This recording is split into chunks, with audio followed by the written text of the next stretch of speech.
नमस्कार, आप देख रहे हैं मध्य भारत और मैं हूं आप सभी के साथ आरती। तो चलिए बुलेटिन की शुरुआत करते हैं। भारतीय जनता पार्टी के वरिष्ठ नेता और पूर्व उप प्रधानमंत्री लाल कृष्णा आडवाणी को भारत रत्न दिए जाने की घोषणा पर मध्य प्रदेश बीजेपी की ओर से खुशी जताई गई। इस मौके पर भोपाल में आयोजित बैठक में उपस्थित नेताओं ने तालियां बजाकर हर्ष व्यक्त किया। बता दें कि लाल कृष्ण आडवाणी को भारत रत्न सम्मान देने का ऐलान किया गया है। खुद प्रधानमंत्री नरेंद्र मोदी ने सोशल मीडिया प्लेटफॉर्म एक्स पर अपने एक पोस्ट के जरिए इस बात की जानकारी शेयर की है। पीएम मोदी ने अपने पोस्ट में लिखा है कि भारत के विकास में उनका योगदान काफी अहम रहा है। उन्होंने जमीनी स्तर पर काम करने से लेकर देश के उप प्रधानमंत्री तक की जिम्मेदारी संभाली है। वह हमारे समय के सबसे बड़े और सम्मानित जन नेता रहे हैं। लाल कृष्ण आडवाणी भारत रत्न सम्मान मिलने की घोषणा के बाद कई नेताओं ने उन्हें बधाई दी है।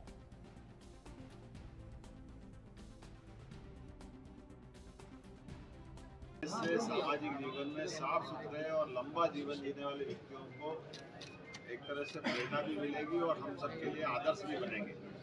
खास करके उनके जीवन के विविध पड़ावों को हम जानते हैं। माननीय आडवाणी जी एक पत्रकार के रूप में भी उनने अपनी लंबी यात्रा निभाई है। तत्पश्चात राजनीतिक दल के कार्यकर्ता होने के नाते प्रतिपक्ष में भी और आपातकाल के दरमियान भी वो संघर्ष के इस लोकतंत्र के सेनानी रहे हैं। मुझे इस बात की प्रसन्नता है कि भगवान राम के एक बड़े अभियान को लेकर के भी जिस प्रकार से उन्होंने हमारी जनभावनाओं का नेतृत्व किया था, ये आडवाणी जी का ही मार्गदर्शन है जिसके आधार पर पूरा देश उनके पीछे खड़ा हुआ। और हम सब जानते हैं कि आज जब राम मंदिर के मामले में सुप्रीम कोर्ट ने निर्णय किया तो भावनाओं को सामने रख करके शांतिपूर्ण तरीके से समाज को कैसे साथ लिया जा सकता है, ये आडवाणी जी का बहुत अलग प्रकार का उदाहरण रहा है हमारे सबके सामने। मैं अपनी ओर से उनके यशस्वी भावी जीवन की भी और कामना करता हूँ और उम्मीद करता हूँ कि उनका मार्गदर्शन हमको मिलता रहेगा। गृह मंत्री के नाते से भी उन्होंने बहुत बड़ी भूमिका हमारे सबके सामने निभाई थी।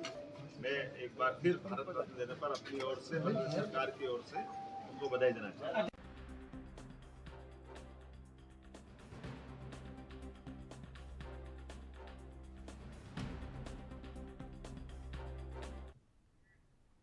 राजधानी भोपाल के बीजेपी प्रदेश कार्यालय में लोकसभा चुनाव को लेकर एक अहम बैठक हुई, जिसमें राष्ट्रीय संगठन महामंत्री बीएल संतोष, मुख्यमंत्री डॉक्टर मोहन यादव, प्रदेश अध्यक्ष वीडी शर्मा, पूर्व सीएम शिवराज सिंह चौहान सहित तमाम बड़े नेता शामिल हुए। बैठक में लोकसभा चुनाव को देखते हुए पार्टी लेवल पर एक बड़ा बदलाव कर दिया गया है। अब सभी नेताओं के क्लस्टर्स बदल दिए गए हैं। पार्टी की बैठक में तय हुआ है कि कोई भी स्थानीय नेता अपने क्षेत्र में क्लस्टर्स लीडर्स नहीं रहेगा। सभी नेताओं के प्रभार भी बदल दिए गए हैं। ग्वालियर की जिम्मेदारी अब भूपेंद्र सिंह को दी गई है। पहले जिले का प्रभार नरोत्तम मिश्रा के पास था, तो वहीं इंदौर के प्रभारी जगदीश देवड़ा बनाए गए हैं। इससे पहले इंदौर के प्रभारी कैलाश विजयवर्गीय थे। इसी तरह भोपाल के राजेंद्र शुक्ला, रीवा के प्रहलाद पटेल प्रभारी बनाए गए हैं।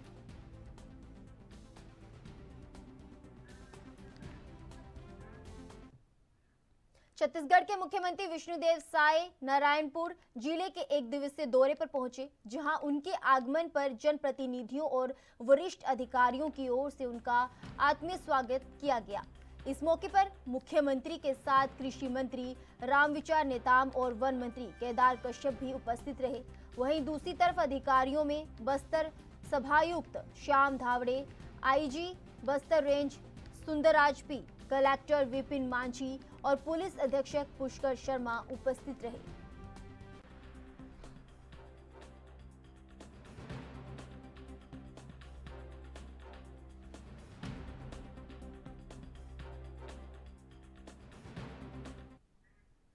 छत्तीसगढ़ के उप मुख्यमंत्री और गृह मंत्री विजय शर्मा आज बस्तर के उस स्थान के दौरे पर हैं, जहां पिछली सरकार के दौरान गोलाबारी में कुछ ग्रामीणों की जान चली गई थी। तभी से सिलगेर सुलग रहा है। वहीं अपने सिलगेर दौरे को लेकर मीडिया से चर्चा करते हुए विजय शर्मा ने कहा कि आज एसीएस होम एसीएस पंचायत विभाग के साथ सिलगेर के दौरे पर जा रहा हूं। उल्लेखनीय है कि सिलगेर गोलीकांड के बाद से ही चर्चा में रहा है। वहां ग्रामीण लगभग 2 साल से इस गोलीकांड की जांच की मांग को लेकर आंदोलित हैं। इस दौरान उन्होंने ये भी कहा कि अगर सुरक्षात्मक अनुमति मिलती है तो टेकलगुड़ा भी जाऊंगा। उल्लेखनीय है कि इसी सप्ताह टेकलगुड़ा में नक्सलियों ने कैंप निर्माण को पहुंची फोर्स पर हमला कर दिया था। इस प्लांट नक्सल हमले में 3 जवान शहीद हुए थे। वहां नक्सली सुरक्षा बलों का कैंप खोले जाने का विरोध कर रहे हैं। विजय शर्मा ने कहा कि नक्सली विकास कैंपों का विरोध कर रहे हैं। इन कैंपों से आंगनबाड़ी, प्रधानमंत्री आवास योजना और क्षेत्र का विकास किया जाएगा। जल्द से जल्द विकास के कैंप खुले, ये हमारा प्रयास है। हम सब लोग अभी सिलगेर जा रहे हैं और वहां से टेकलगुड़म भी जाने की योजना है, थोड़ी सुरक्षात्मक अनुमति होने पर। मसला ये है कि जो विकास के कैंप बस्तर में दूर दूर तक खुल रहे हैं, उन विकास के कैंपों का विरोध किया जा रहा है, जबकि उन विकास के कैंपों के साथ प्रधानमंत्री आवास सैचुरेशन में कैंप के आसपास सभी को आंगनबाड़ी, सामुदायिक भवन, महतारी सदन, प्राथमिक शालाएं, पेयजल हेतु handpump, high mast light, 500 unit बिजली फ्री, घरेलू बिजली के सिंचाई के कनेक्शन। मैं आपको मतलब कितनी सारी बातें कहूँ, ये सारी चीजें एक साथ उस पूरे गांव में मुहैया कराई जा रही हैं, फिर भी उसका विरोध किया जा रहा है। तो योजना करके हम इन कार्यों को आगे बढ़ाया जाए, इसलिए आज हम सभी लोग वहां जा रहे हैं। ये विरोध किनके द्वारा किया था? नक्सलियों के द्वारा किया जा रहा है। राहुल गांधी कह रहे हैं कि बीजेपी ने झारखंड सरकार को गिराने की कोशिश की। इसको किस तरह?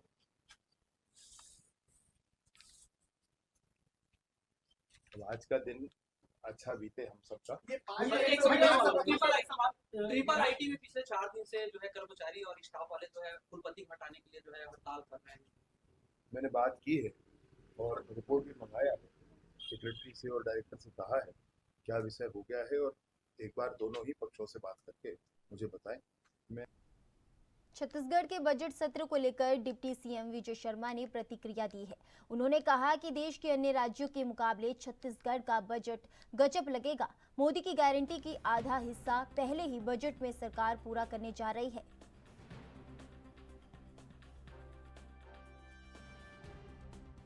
देखिए, कई ऐसी योजनाएं हैं जिसके परिमार्जन की आवश्यकता है। मैं नहीं कह रहा हूं कि कोई योजना बंद की जाए, प्रारंभ की जाए, परिमार्जन की आवश्यकता अवश्य है।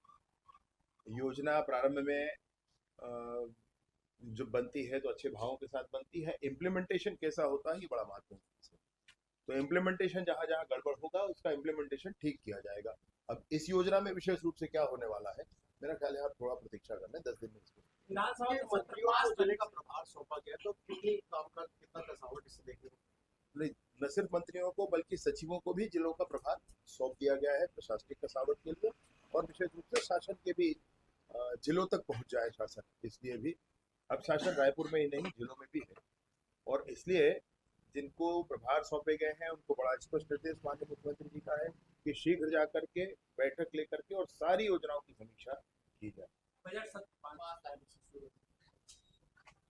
पूरे छत्तीसगढ़ का ये जो बजट है, देश के अन्य राज्यों के हिसाब से आपको ये बजट छत्तीसगढ़ में गजब लगेगा, क्योंकि मोदी जी की गारंटी का मैं सोचता हूं कि आधा हिस्सा पहले ही बजट में पूरा। छत्तीसगढ़ की पूर्व सरकार की महत्वाकांक्षी योजना नरवा गरवा घुरवा बाड़ी के अंतर्गत गोधन न्याय योजना के तहत शुरू किए गोठान अब वीरान हो गए हैं। ना तो यहाँ किसी तरह की गतिविधियां हो रही है और ना ही गोबर की खरीदी की जा रही है। गंभीर बात तो ये है कि गोठानों में वर्तमान में करीब 1 करोड़ रुपए फर्मी कंपोस्ट पड़े हुए हैं। इसका माइस्ट्रक्चर मेंटेन नहीं होने की वजह से धीरे धीरे मिट्टी में बदल रहा है। दरअसल सरकार बदलने के बाद अब इन गौठानों को लेकर प्रशासन के पास कोई नई गाइडलाइन नहीं है, जबकि अकेले राजानंदगांव जिले में ही 407 गौठानों में इंफ्रास्ट्रक्चर डेवलप करने के लिए 33 करोड़ रुपए खर्च किए जा चुके हैं। विधानसभा चुनाव की आचार संहिता लगने के बाद ये गठानों में गोबर की खरीदी और अन्य गतिविधियां बंद हो गई हैं।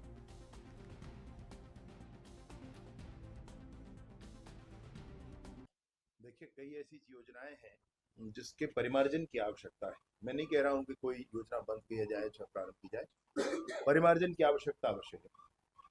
योजना प्रारंभ में जो बनती है तो अच्छे भावों के साथ बनती है, इम्प्लीमेंटेशन कैसा होता है ये बड़ा महत्वपूर्ण है। तो इम्प्लीमेंटेशन जहां जहां गड़बड़ होगा उसका इम्प्लीमेंटेशन ठीक किया जाएगा। अब इस योजना में विशेष रूप से क्या होने वाला है, मेरा ख्याल है आप थोड़ा प्रतीक्षा कर लें, 10 दिन में इसको। विधानसभा में मंत्रियों को जिले का प्रभार सौंपा गया, तो कितनी काम का कितना कसावट इससे देखने को नहीं, न सिर्फ मंत्रियों को बल्कि सचिवों को भी जिलों का प्रभार सौंप दिया गया है प्रशासनिक कसावट के लिए, और विशेष रूप से शासन के भी जिलों तक पहुंच जाए शासन, इसलिए भी अब शासन रायपुर में ही नहीं जिलों में भी है। और इसलिए जिनको प्रभार सौंपे गए हैं उनको बड़ा स्पष्ट निर्देश माननीय मुख्यमंत्री जी का है कि शीघ्र जाकर के बैठक लेकर के और सारी योजनाओं की समीक्षा की जाए। बजट 5 तारीख से शुरू पूरे छत्तीसगढ़ का ये जो बजट है, देश के अन्य राज्यों के हिसाब से आपको ये बजट छत्तीसगढ़ में गजब लगेगा, क्योंकि मोदी जी की गारंटी का मैं सोचता हूं कि आधा हिस्सा पहले ही बजट में पूरा। मध्य प्रदेश बीजेपी के अध्यक्ष और सांसद विष्णुदत्त शर्मा ने कर्नाटक के उप मुख्यमंत्री के भाई के बयान पर प्रतिक्रिया दी है। उन्होंने कहा कि कांग्रेस के सांसद और कर्नाटक के उप मुख्यमंत्री के भाई का बयान देश की एकता और अखंडता पर प्रहार है। कांग्रेस की नीति हमेशा से ही फूट डालो और राज करो की रही है। सांसद के देश के विरोधी बयान के लिए सोनिया गांधी और राहुल गांधी को देश से माफी मांगनी चाहिए। इसके साथ ही उन्होंने कहा कि कांग्रेस नेता राहुल गांधी अपनी यात्रा का नाम भारत जोड़ो यात्रा रखते हैं, लेकिन दूसरी तरफ उनकी पार्टी के सांसद खुलेआम देश को तोड़ने का बयान देते हैं। राहुल गांधी की भारत जोड़ो यात्रा का मकसद भारत को तोड़ना है।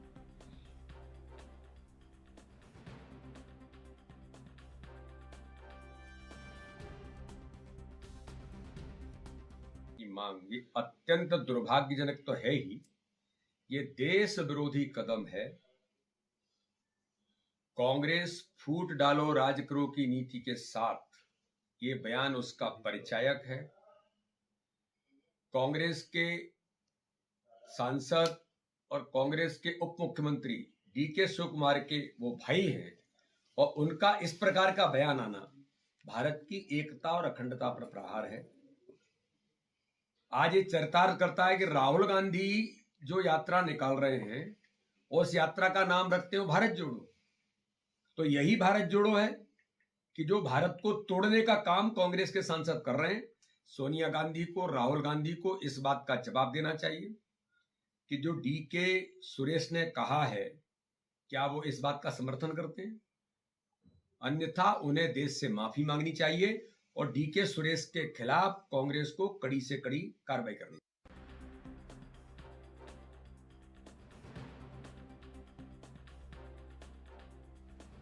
के अध्यक्ष और सांसद विष्णुदत्त शर्मा ने कर्नाटक के उप मुख्यमंत्री के भाई के बयान पर प्रतिक्रिया दी है। उन्होंने कहा है कि कांग्रेस के सांसद और कर्नाटक के उप मुख्यमंत्री के भाई का बयान देश की एकता और अखंडता पर प्रहार है। कांग्रेस की नीति हमेशा से ही फूट डालो और राज करो की रही है। सांसद के देश विरोधी बयान के लिए सोनिया गांधी और राहुल गांधी को देश से माफी मांगनी चाहिए।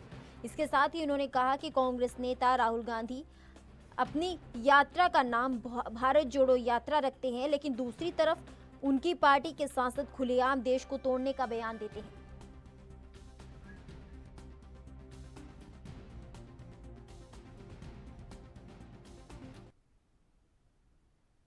छत्तीसगढ़ की पूर्व सरकार की महत्वाकांक्षी योजना नरवा गरवा घुरवा बाड़ी के अंतर्गत गोधन न्याय योजना के तहत शुरू किए गठान अब वीरान हो गए हैं।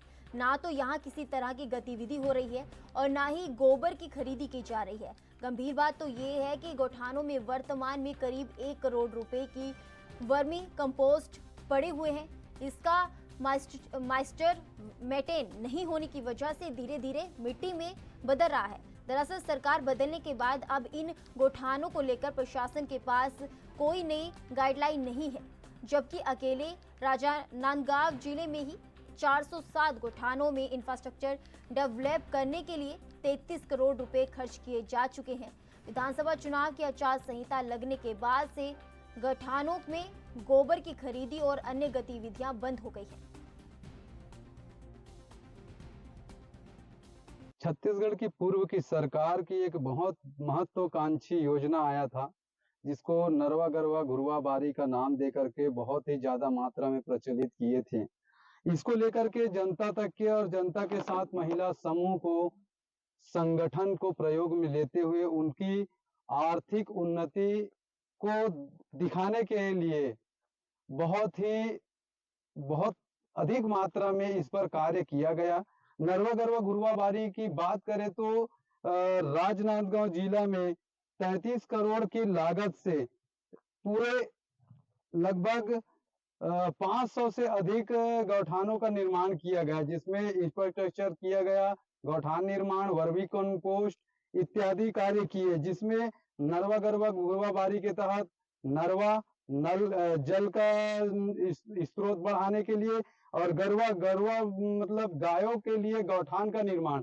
घुरवा का तात्पर्य यह है कि वर्मी कंपोस्ट खाद बनाने के लिए घुरवा का निर्माण करवाया गया और बाड़ी के तहत वहां से वर्मी कंपोस्ट के खाद का उपयोग करके जो प्राकृतिक रूप से उपलब्ध हो सके और हमारे शरीर को किसी प्रकार का कष्ट ना हो, ऐसे बिना रासायनिक खाद के सब्जी उगाना या अन्य जितना भी हमारे भोज्य पदार्थ में लाया जाता है उनका उत्पादन करने के लिए बनाया गया था।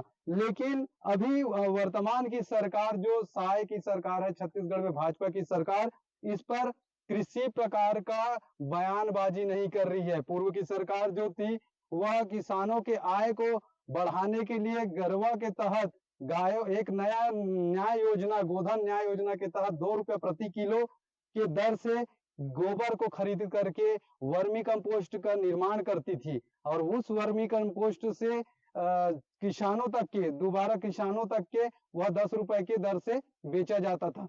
इसका पूरा कार्य विधि जो है वो महिला समूह के तहत किया जाता था। महिलाओं को स्वरोजगार और उनको आत्मनिर्भर और उनकी आय की बढ़ोतरी करने के लिए इस पर अधिकाधिक रूप से कार्य किया गया। लेकिन वर्तमान की स्थिति में यदि हम राजनांदगांव जिला के प्रत्येक गौठानों की बात करें तो यहाँ किसी प्रकार की चहल पहल नहीं है। पहले महिलाएं इन पर कार्य किया करती थी और यहाँ से रोजगार मिलने का एक आस बना हुआ था, लेकिन वर्तमान की बात करें तो यहाँ पर किसी प्रकार का आय का साधन नहीं है।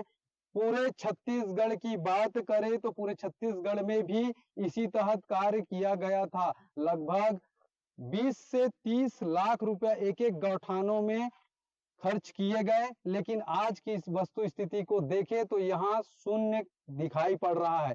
मतलब यह भी आंकलन किया जा सकता है, यह नया योजना शामिल किए यदि इसी को ग्राम पंचायतों में अनेक अन्य कार्य किए गए होते, स्कूलों के निर्माण के लिए या अन्य कोई कार्य के लिए, तो लोगों को लाभ कितना हो सकता था आप अंदाजा लगा सकते हो। एक ग्राम पंचायत में 30 लाख रुपए का काम होना मतलब छोटी मोटी बात नहीं है। यह केवल कागजों पर ही देखा जा सकता है, पिक्चरों में देखा जा सकता है और बड़े बड़े पोस्टरों में देखा जा सकता है। देखिए, ग्राम पंचायत के स्ट्रक्चर जो है वो उनकी जिम्मेदारी होती है, उनको मरम्मत करवाने योग्य है तो जिस उपयोग में किया जाना है तो उस प्रकार से उसका उपयोग किया जाएगा। मैडम, गोधन न्याय के तहत गोबर खरीद किया जा रहा था गौठान को, तो उसका क्या हालात हैं जब सरकार से? अभी वर्तमान में हमें उसके संबंध में कोई दिशा निर्देश प्राप्त नहीं है। जिस प्रकार से उसको आगे संचालित करने के आदेश मिलेंगे उस हिसाब से काम करवाया जाए। फिलहाल उस पर रोक लगी थी जी, अभी तक कोई स्पष्ट निर्देश नहीं मिले हैं कि उसका क्या करवाना है। फिलहाल वक्त हो चला है छोटे से ब्रेक का। ब्रेक के बाद फौरन लौटेंगे।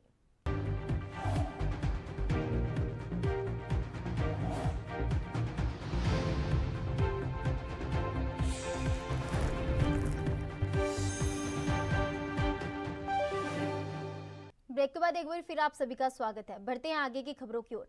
मध्य प्रदेश कांग्रेस आगामी लोकसभा चुनाव को लेकर एक्टिव हो गई है। पार्टी में संभावित उम्मीदवारों के नामों पर चर्चा का दौर शुरू हो रहा है। उम्मीदवार कैसा हो, उसकी जमीनी पकड़ कितनी है और वह विरोधी दल के उम्मीदवार का किस तरह से मुकाबला कर सकता है, इस पर भी विचार किया जा रहा है। दरअसल राज्य में लोकसभा की 29 सीटें हैं और उनमें से 28 पर बीजेपी का कब्जा है। सिर्फ एक सीट छिंदवाड़ा की है, कांग्रेस के पास है वो, और जहां से नुकलनाथ सांसद है। पार्टी दिग्गज नेताओं को भी मैदान में उतारना चाहती है, लेकिन ये नेता चुनाव लड़ने को तैयार नहीं है। उसके बावजूद पार्टी ने शनिवार को भोपाल में प्रदेश स्तरीय चुनाव समिति और उसके बाद मध्य प्रदेश कांग्रेस लोकसभा प्रभारियों की आवश्यक बैठक बुलाई। इस बैठक में अखिल भारतीय कांग्रेस कमेटी की तरफ से नियुक्त मध्य प्रदेश के लिए लोकसभा चुनाव स्क्रीनिंग कमेटी की अध्यक्षता रजनी पाटिल और सदस्य प्रगट सिंह, कृष्णा अलीवरू के अलावा प्रदेश कांग्रेस अध्यक्ष जीतू पटवारी मौजूद रहे। इस मौके पर प्रदेश कांग्रेस के उपाध्यक्ष संगठन प्रभारी राजीव सिंह ने बताया कि स्क्रीनिंग कमेटी के अध्यक्ष और सदस्य बैठक के अलावा प्रदेश कांग्रेस मुख्यालय में ही कांग्रेस जनों से मुलाकात करेगी। लोकसभा चुनाव के सभी संभावित आवेदक भी इन तीनों नेतागणों से मुलाकात कर सकेंगे।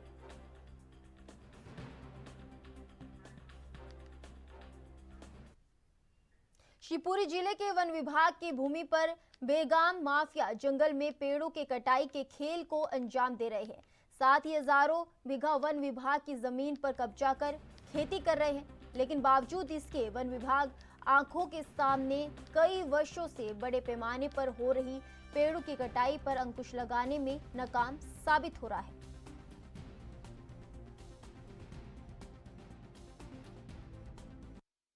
बदरवास वन परिक्षेत्र क्षेत्र में सर पेड़ों की अवैध कटाई जोरों से पिछले लंबे समय से सोनपुरा साइड में सोनपुरा क्या साइड कहना में है?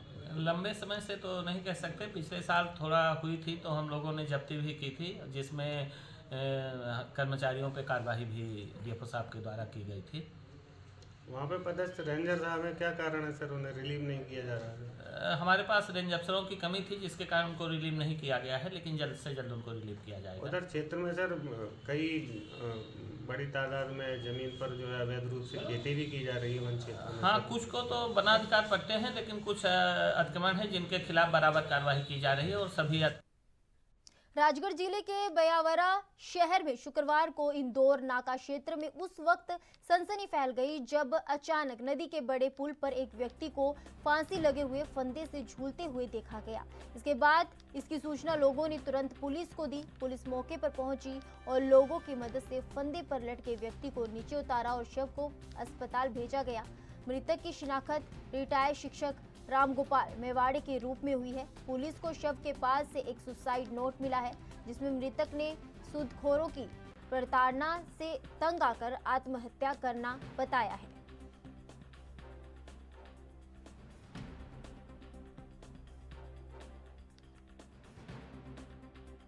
काफी दिनों से हमारा भाई को प्यास वालों ने परेशान कर रखा है। क्या नाम है भाई का? रामगोपाल जी मेवाड़े। हाँ, कहाँ रहते हैं? इंदौर नाके पे माली धर्मशाला के सामने। हाँ। ये लोग घर पे बार बार आते थे। ये टीचर थे। हाँ। टीचर थे, इनका जो है काफी दिनों से इन लोगों को परेशान कर रखा था। कहाँ पे पदस्थ थे? ये इनका मतलब जो है गाँव ये नालबंदी वर्ग। फिलहाल के लिए मध्य भारत में मेरे साथ बस इतना ही। अब बने रहे ANB न्यूज के साथ। नमस्कार।